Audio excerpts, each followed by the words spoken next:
We went to see Kiefer Sutherland on Monday evening and had a rather good night, it's fair to say. We went to see him on his Love Will Bring You Home tour for 2026. And the reason that I say we is that I am joined by Joe, also known as Captain Goodspeed, for our review roundup of the night. How are you, sir, on this fine Saturday morning? Yes, very good. It was a great time at I can't say it now. Kiefer Sutherland. This is all your fault, Toby. Yeah, blame me. Because he was practicing how to say Kiefer Sutherland's name, and now I've forgotten how to say it. I was doing that on Monday night, wasn't I? I was doing it on Monday night, even through to now, and 5 days later, I still can't say. I was saying on Monday that for some reason, I think it's probably ever since. I mean, this is completely away from type, but I think when I lost my two front teeth, baby teeth, as a child, I don't know whether that maybe got me into a habit of, rather than going for any sound, I'll go instead. So I'm trying to train it out to me, and it seems like it's spread to you, but in another way possibly. But let's completely digress away from that, because we could be here for a long time. So this is the Love Will Bring You Home tour. We went to the New Century Hall in Manchester, and the tour is to support the new album Grey. Now, I don't know about you, but I'm not entirely sure on this tour name, because Love Will Bring You Home, I looked, it's actually not one of the songs on the new album. It was a song that was played on the set list, but not actually the name of a song on the new album, whereas the Chasing the Rain tour, as it was in 2022, that actually got changed to the So Full of Love tour on 2023. That was the first time we went to see Kiefer. I'm just going to stick to Kiefer. Because it is Kiefer. Yeah. We'll just stick to Kiefer, I think. Save any embarrassment. But both of those songs were on the Bloor Street album. I know it's academic, really, but I don't know. Is it just me? A bit of a strange name to call it. Love Will Bring You Home. I don't know if Simpler Time tour or Goodbye California tour would have been a bit strange. I guess maybe it was the best of a bad situation, possibly. Yeah, or the Grey tour, but that doesn't make it sound particularly enthralling, does it? Yeah, I hadn't actually noticed that. Obviously, he did sing pretty much all of his new album, didn't he, on the night? But I didn't realise that song wasn't actually in his new album. So yeah, that is interesting. Don't know why he's done that. We'll come to that, the fact that he performed a lot off of his new album. Well, it might be called the Grey Tour over in America, because I've seen some news, I think you said it as well, that he's had to cancel some of his concerts stateside because of low ticket sales, which is a shame. I think that when he's toured here, we've seen him a couple of times. Whether he's toured here before that, I'm not exactly sure, but in terms of where he's toured when we've seen him, it's been a decent crowd for both the place we went to. So the first thing we'll touch on is the venue itself. So it's the Manchester New Century Hall. Although you do live near Manchester, I'm a bit further afield. You hadn't been to the New Century Hall before. No. Similar to the O2 Ritz. So anybody's been to an O2 venue beforehand, it was similar in terms of size to that. Probably a little bit more upmarket, possibly, to the O2, not putting anything against the O2 venues particularly, but I liked the venue. It was nice and spaced out, and we ended up standing, didn't we, pretty much exactly where we'd stood in terms of, I think I said sat. It was all standing. We stood pretty much where our viewpoint was for that first gig, wasn't it? And we got there, the doors were about 7, it was about 20 past 7, we got there. But despite that, it didn't really matter, did it? You don't have to be right at the front at these gigs, providing you've not got somebody who's very, very tall in front of you to obscure your view. Yeah, I mean, we're creatures of habit. I think that's mainly why we stood there. We probably could have got a bit further forward if we battled a bit. And equally, we could have moved to the other side. But yeah, it was a very similar layout, wasn't it? You sort of had the merch stand in one little corner, and there was a couple of bars scattered around, and then just sort of everybody gathered around the stage. It was very standard for a gig of that size, I suppose. But yeah, that's a good thing about these sort of more intimate gigs, is that you get a good view wherever you stand, and obviously good acoustics as well. I thought that the sound was good throughout the night, and certainly looking back at a couple of the videos that I took, it certainly felt when you were there, it was really loud and atmospheric, which was really nice. Price-wise, it was good again. That was one of the reasons we went. Last time we went to see Kiefer, the tickets were about £40 or £45, and that was very reasonable when you consider most established artists are 60, 70, 80, if not over 100. And when I saw that this was announced very quickly afterwards, the pre-sale was announced, so I got on there, got us both tickets. And once again, the tickets were only around £45. So Joe treated himself last time we went to a t-shirt. I've had a couple of gigs now where I've ummed and ahed about whether to have a t-shirt and then not bothered. But the t-shirts, once again, I think you said they were £25 last time. There we go. Yeah, I think so. £25 again this time. So very reasonable. We both picked ourselves up one. And they were very, very roomy, weren't they, actually? Because we both decided to wear our t-shirts over the top of the t-shirts that we'd already got on. But in terms of £45 ticket, £25 for a t-shirt, £70 for the night out, we'll scrub out the painful parking fee that you had to pay for being in a city centre. Which was more than our Weatherspoons meal, but, you know. Yeah, nearly as much as the Weatherspoons between the two of us, actually. That's criminal, that. But we'll talk less about, parking scandals, if you will. But you talked about the sound. I think the sound was exposed nicely because we had a support. Last time in 2023, there were 2 support bands, so I had to look this up. I half remembered Fine Lines. It was Sari Shaw who was the other support group last time out. This time it was just the one. We had Colin Andrew, and what was quite nice actually as we went in, you pointed it out, I don't think I'd have seen it without this. When we went in, it said what time everybody was on. I think it was the same last time. It's nice just to have that knowledge rather than standing around. But Colin Andrew is a Irish singer-songwriter, and he came on at 8 p.m. He's very much an acoustic singer-songwriter. I looked on Spotify, actually, because I thought his music was pretty good. Afterwards, he's got an EP out on Spotify, as well as 7 additional singles. Got a few different versions of those singles, remixes, acoustic versions. But there's no album for me to get into, which for me as an albums guy is also always a little bit frustrating. But I thought personally he was solid. Had the crack with the crowd. I'm sure you can elaborate on that. I think it's always difficult, isn't it, for a support slot, particularly for someone, at least to me, and from his Spotify stats, I'd suggest he's quite unknown generally. But good for Kiefer to give him the opportunity. I don't know how that came about particularly, but it was nice to see somebody who was a little bit different to Kiefer to open things up. He played a cover of Champagne Supernova by Oasis in his aim to play a song from talent from that city, so in this case Manchester. But I thought Colin Andrew was quite good.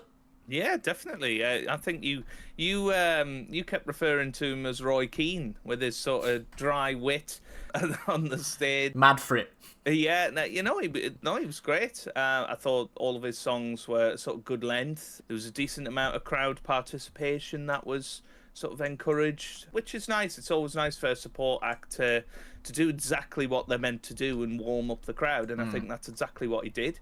He didn't sort of go on about himself a lot. He didn't promote his own music that much, which I think is exactly the right approach, especially when you're supporting somebody like Kiefer Sutherland, who's not necessarily known for his music. So in many ways, Kiefer's not that far up the ladder compared to Colin Andrew in the music world, if you like. But yeah, a shame that he doesn't have an album out, because I'd definitely give it a listen. It was very easy listening music, wasn't it? Which is our sort of vibe, I would say. Yeah, well, you've given me some homework to do, haven't you, to listen to some Keane, so I've still got that. Not Roy Keane. I don't know if did that come about because I'd mentioned Roy Keane or not. I can't remember now. No, I think we were just talking about some of the gigs we'd been to sort of over the last couple of years since we last went to Kiefer in 2024 or 3, was it? 2023. So yeah, we were just sort of touching base on that. But no, he had a really good stage presence. His girlfriend was actually in the crowd that night. Now, whether she's actually following him all around Europe on that tour, or whether it was just a coincidence that she was there that night, I don't know. But he gave her a little shout out, didn't he? Yeah, he did. Yeah, but it was the crack with the crowd that was it was quite good, and a good solid support performance. So the main act came on at 9 p.m, pretty much 9 p.m. sharp, maybe a minute late possibly, but oh well.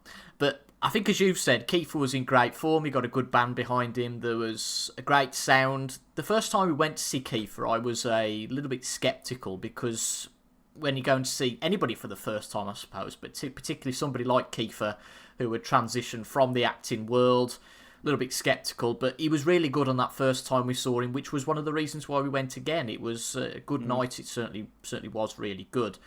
Touching on the new album, which isn't out yet, this is an interesting discussion that we had on the night. So this is, of course, to promote the new album, Grey, which is released on the 29th of May, so only a week away now. And he played 6 out of the 10 songs that are to come on that album. So he's played the 2 singles, Simpler Time and Goodbye California, as well as Come Back Down, American Farmer, Starlight, and Down Below, which opened up the gig. I've only listened to Simpler Time. Goodbye California is a song that's out, but I talked about a little bit before that I don't really want to listen to too many of the pre-release singles before listening to an album, as to change my opinion on an album possibly. Yeah, it was an interesting choice because with that, there were 3 covers as well that he played. We had 4 songs that aren't associated with an album, so we had Old Lonely Life, See You on the Other Side. He did play Love Will Bring You Home and Friday Night as well. He did play Old Lonely Life and Friday Night at the previous gig we saw. So when you tally all this up, there were actually only 6 of the 19 tracks that were associated with any previous album. And I think I felt that it was a good performance from Kiefer and we enjoyed ourselves. But I think that lack of familiarity can frustrate an audience, let's say, sometimes. I very much don't want to see... It's a balancing act, isn't it? I don't want to just see a greatest hits set and what's come before. But there was a lot of things we hadn't heard before, and there are definitely some upsides to that, but also some downsides from a lack of familiarity, aren't there? Yeah, I think when... it is a balancing act, as you say. I think if he was performing at some festivals over the summer and singing his new album as part of that, I sort of get it, because most people at a festival are maybe seeing him for the first time. We bought tickets because we're fans of the sort of Kiefer backlog, if you like. And as you say, I did really feel that there was only, as you say, a dozen songs that he's performed before on there. I think when he's got such a big back catalogue, relatively speaking, it was a surprise at how many covers he sang as well. You know, he could have, instead of singing an Ozzy Osbourne cover or some of the other covers that he went for, he could have actually slipped in some more of his own stuff, and I think that would have made a big difference. Actually, it's not much of a negative for me, but there were moments in the night. I think there was a particular point where he sang 3 on the back of each other which were from previous albums, and the atmosphere in the room was so much greater during that point than when he sang, say, 3 off his new album on the Spin. And it's not much of a criticism, but if that was our first experience of Kiefer Sutherland, I don't think we would have necessarily had as great an affinity to go back and watch him again as we did back in 2023, when every song that was on that set list was stuff that we'd heard before and were familiar with. Yeah, well, we had almost 18 months to get into Bloor Street. It was released in January 2022, was this album. So even when we were originally going to see him in October, the album had been out for some time. As an artist, we've got Grey coming out. As an artist gets a larger back catalogue, as you've alluded to, Kiefer's got 4 albums now.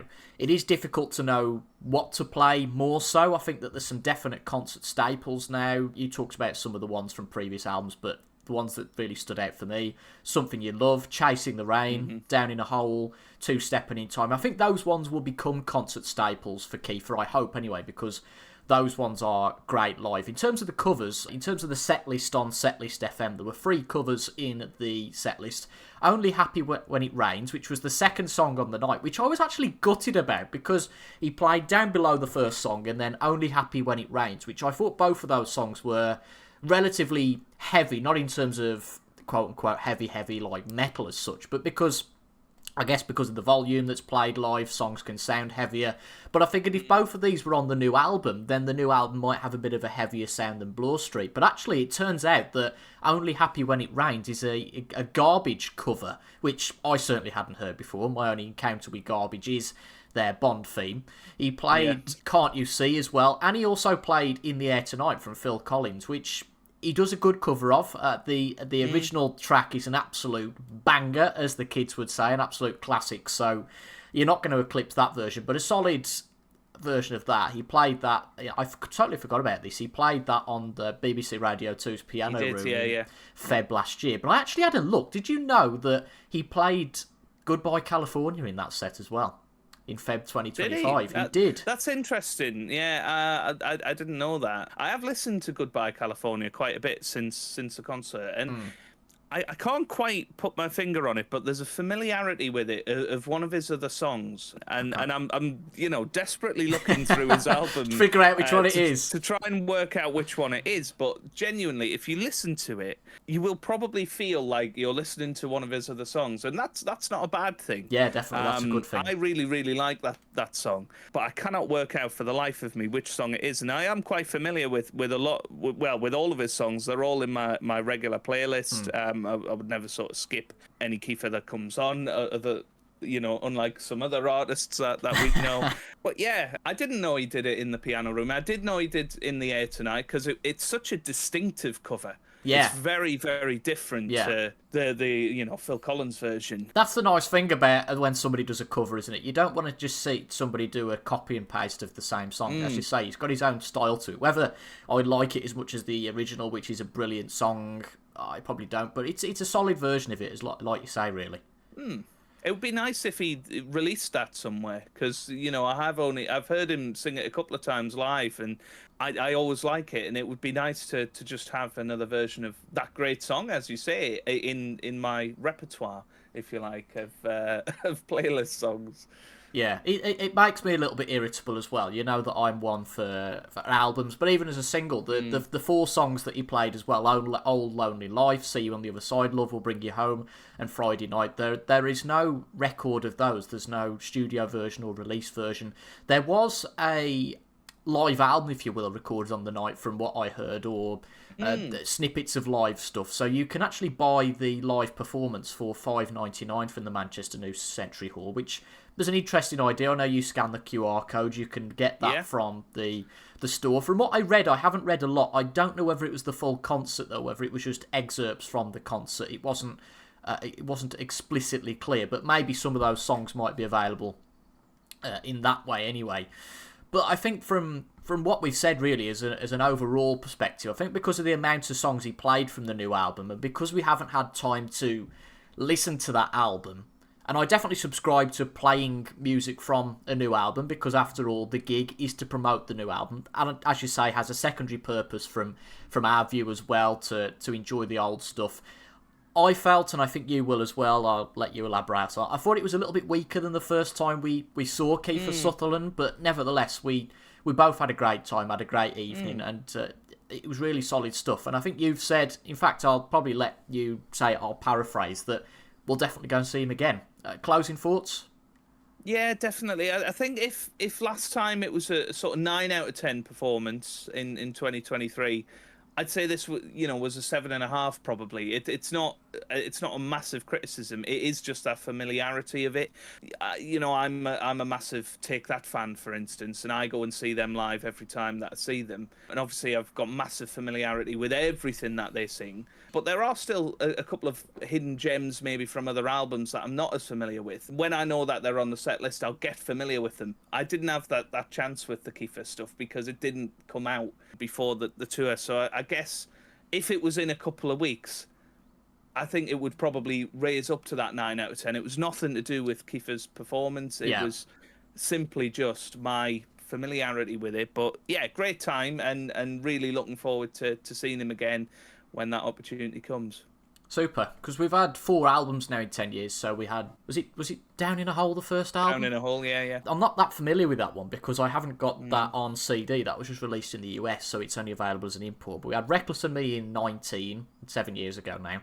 Bloor Street in 22. We've got Grey in 2026. So by that logic, in another 3 or 4 years, you might well see another one of these reviews. But I certainly enjoyed the night. I'm hoping we'll see Kiefer again soon. I think, as we've said, we're very happy to go and see him whenever he performs, particularly for that price as well. And good to see Colin Andrew, and an artist that I hadn't heard of, to be exposed to as well. Nice venue, nice food as well beforehand at the ever-reliable Wetherspoons. And of course, good company from yourself, Joe. So before we go, what's happening over on your Captain Goodspeed projects? Are we having a playthrough of 24 anytime soon? I was trying to get that Kiefer element in there. I think, apart from that, I've struggled. There will definitely be a playthrough of 24 over on the Retro Show. I've got so many channels, probably more channels than Kiefer sung of his previous songs on the night, actually. Lots going on the gaming channel, of course. 007 First Light as well on the Bond channel, so very much excited to get into all of that over the next few months. But yeah, and hopefully another review with me on it on this channel coming up in the near future.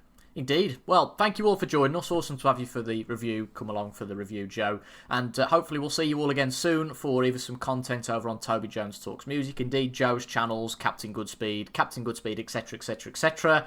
All these different projects. And hopefully some Kiefer reviews soon. I'll definitely be doing a review of the new album Grey when it comes out. And there's a long overdue review of this as well, Bloor Street, to come. Thank you for joining us.